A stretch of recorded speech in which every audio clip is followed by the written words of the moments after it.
আসসালামু আলাইকুম। আমি ইউসুফ আহমেদ লিটন। আমি বিভিন্ন বাংলাদেশের প্রান্তরে ঘুরে বেড়াই, দেশ বিভিন্ন জায়গা দেখি। আজকে আমি তেমনি ঢাকার অদূরে নবাবগঞ্জ উপজেলার সুন্দর একটা রিসোর্ট দেখতে এসেছি, নাম সুগন্ধা রিসোর্ট। আসলে রিসোর্টটা ভাসমান রিসোর্ট বলা হয়। সেটা হলো ফ্লোর থেকে, অর্থাৎ মাটি থেকে 20 ফুট উপরে এই রিসোর্টটা করা হয়েছে। নিচে খালি, উপরে রিসোর্ট। সম্পূর্ণ উপরে রিসোর্টটা করছে, খুবই দেখতে সুন্দর, মনোমুগ্ধকর। পদ্মার পাড়ে রিসোর্টটা করা হয়েছে নবাবগঞ্জ, ঢাকা জেলায় নবাবগঞ্জ উপজেলায়। দেখুন রিসোর্টটা কত সুন্দর, গভীর দেখা যাচ্ছে। মানে গভীর থেকে 20 ফুট উপরে করেছে, ভাসমান। অর্থাৎ বর্ষার দিনে এই রিসোর্টটা পানির উপরে ভেসে থাকে, নিচে সব পানি থাকে, নদীর পানি থাকে। দেখুন খুবই সুন্দর। আসলে আমি অনেক রিসোর্ট ঘুরেছি, অনেক জায়গায় গিয়েছি, কিন্তু এত সুন্দর রিসোর্ট আমি প্রথম দেখলাম।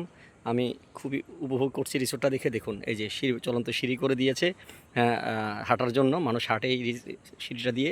এটা হলো মূল রাস্তা রিসোর্ট।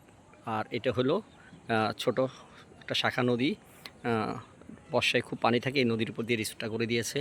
দেখুন খুবই সুন্দর, দেখুন দেখতে থাকুন। খুব সুন্দর একটা রিসোর্ট।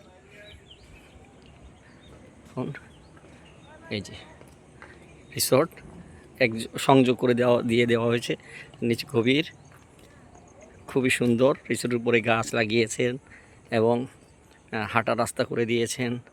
এই যে প্রতিটা জায়গায় জায়গায় খোপে খোপে বসার জন্য স্থান করে দিয়েছেন। সুন্দর সুন্দর জায়গা আপনার। এই বর্ষায় যখন আসে তখন এই গভীরটা অনেক পানি জমে যায়, মানে অর্থাৎ নদীর পানি এসে জমা যায়। নদীর পিলার দিয়ে 20 ফুট উপরে এই রিসোর্টটা করে দিয়েছে। শাখা উপশাখায় সম্পূর্ণ নিরাপদ, খুবই ভালো। সুগন্ধা রিসোর্ট, পাশ থেকে বাগান, আপনার চাষ, ভুট্টা চাষ করেছে দূরে। এই যে উপরে বাগান, খুবই মনোরম পরিবেশ, মনটা জুড়িয়ে যায়। আসলে প্রায় মাঝে মধ্যে এরকম ঘুরতে আসে, অনেক কিছু দেখা যায়। এই যে ছোট ছোট আম ধরে আছে রিসোর্টের উপরে, আম, এই যে আম, কি সুন্দর। রিসোর্টের উপরেই ওনারা মাটি থেকে 20 ফিট উপরেই টপ লাগিয়েছেন। এই যে আম, সুন্দর আম ধরে আছেন। এই যে আম, মাশাআল্লাহ, অনেক বড় হবে। এই যে ধন্যবাদ লাগিয়েছেন ওনারা, শুধু ফুল নয়, ওনারা ফলও লাগিয়েছেন। এই যে বাতাবি লেবু, এই যে লেবু, টক লেবু বলা হয় তাকে। প্রত্যেকটা জায়গা খুবই সুন্দর। এই যে গ্রাম দৃশ্য, গ্রামের মাঝে, অঝোর গ্রামের মাঝে এই রিসোর্টটা তৈরি করে দিয়েছে উনি।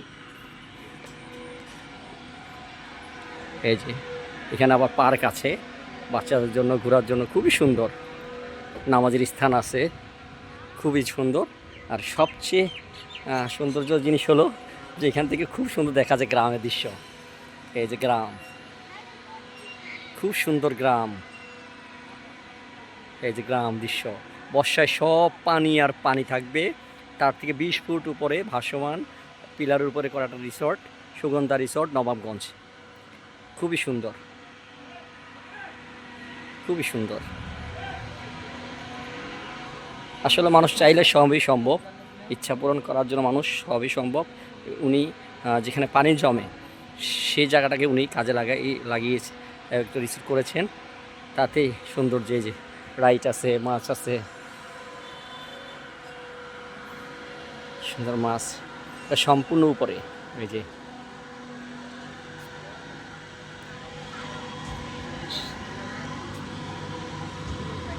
এই যে মাছ সাদা, আসলে সাগরে মাছ খেয়ে নিয়ে নিই, বিভিন্ন রঙিন মাছ, মানুষ চাইলে সম্ভব।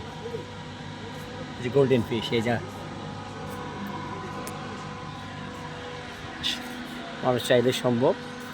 আসলে যে ট্রেন, এটা ট্রেন আছে বাচ্চাদের খেলাধুলার জন্য, খুবই সুন্দর আসলে রিসোর্ট। এই যে আমার বন্ধুরা এসেছে, ওই যে বন্ধুরা এসেছে, ওনাদের সাথে আমরা রিসোর্টে এসেছি। আমরা আজকে বন্ধুবান্ধব ঘুরতে এসেছি, খুবই সুন্দর। এই যে খুবই সুন্দর রিসোর্ট, বাহ, দেখার মতো একটা জায়গা। এই যে গ্রাম, সুন্দর গ্রাম, সূর্য অস্ত যাচ্ছে পশ্চিমে, চারদিকে শুধু গ্রাম, গ্রামের উপরে ভাসমান রিসোর্ট। এই যে আমার বন্ধুরা ছবি তুলতেছে, আমিও ছবি তুলবো। সবাই সবাই এই যে ছবি তুলতেছে, যাবো যে বন্ধুরা নামতেছে। খুবই সুন্দর একটা রিসোর্ট, আমরা এই রিসোর্টটা ঘুরে দেখলাম। এই যে সবাই, খুবই সুন্দর আসলে। ঘুরলে অনেক কিছুই দেখা যায়, যে ঢাকা নবাবগঞ্জ দোহার ভিতরে যে এত সুন্দর একটা রিসোর্ট আছে, আসলে না আসলে বুঝতে পারতাম না। ভাসমান অর্থাৎ হলো নিচ থেকে 20 ফুট উপরে রিসোর্টটা। মাশাআল্লাহ, ধন্যবাদ, আসসালামু আলাইকুম।